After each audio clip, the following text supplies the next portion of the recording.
Poštovani prijatelji, Crnogorki i Crnogorci, započet ću sa citatom jednog od najvećih i najsvestranijih njemačkih književnika i mislilaca Goethea.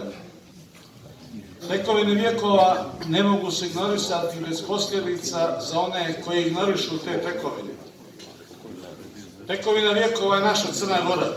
Ono što je 2006. urađeno, obnova nezavisnosti, nije ništa drugo nego ispravljanje pogrešnih i pogubnih odluka takozvane Podgoričke skupštine 1918. godine. Ne mogu sa ovog mjesta kritikovati običnu javnost koja je stasavala i obrazovala se 60. 70. i 80. godina. Zašto? Zbog svjesnog izostavljanja činjenica iz 1918. godine u udžbenicima istorije dala je niz generacija, među kojima je i moja, u neznanju ili što je još nakaradnije u pogrešnom znanju. Šta smo mi to žrtvovali 1918.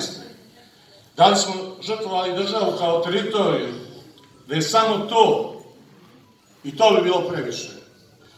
Uz teritoriju žrtvovali smo svoj nacionalni i kulturni identitet.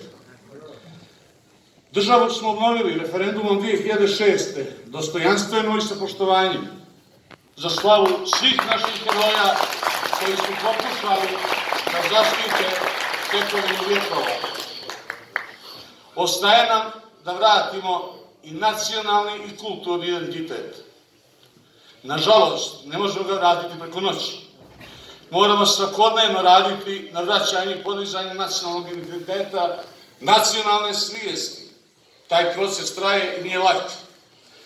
Proces vraćanja nacionalnog identiteta i nacionalne svijesti trajaće, ali vjerujem mnogo kraće nego što je trajao proces žrtvovanja istog tog našeg nacionalnog i kulturnog identiteta. Ali uspjećemo. Uspjećemo jer imamo obavezu prema svim žrtvama i herojima Božićnog ustanka, Rovačke republike i svih ratova poslije.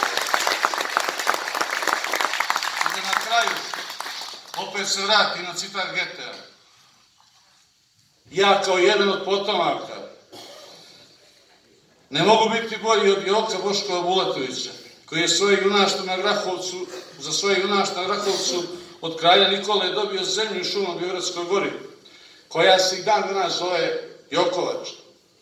Ali moram i mogu jedno, da čuvam tekovine i njegovu hrabrost, kao i svi potomci. Ako izgubimo svoj identitet, dozvolili smo da svoje heroje sahranimo ponovo danas, ovih dana. Zato znamo šta nam je činiti. Neka je vječna Crna Gora.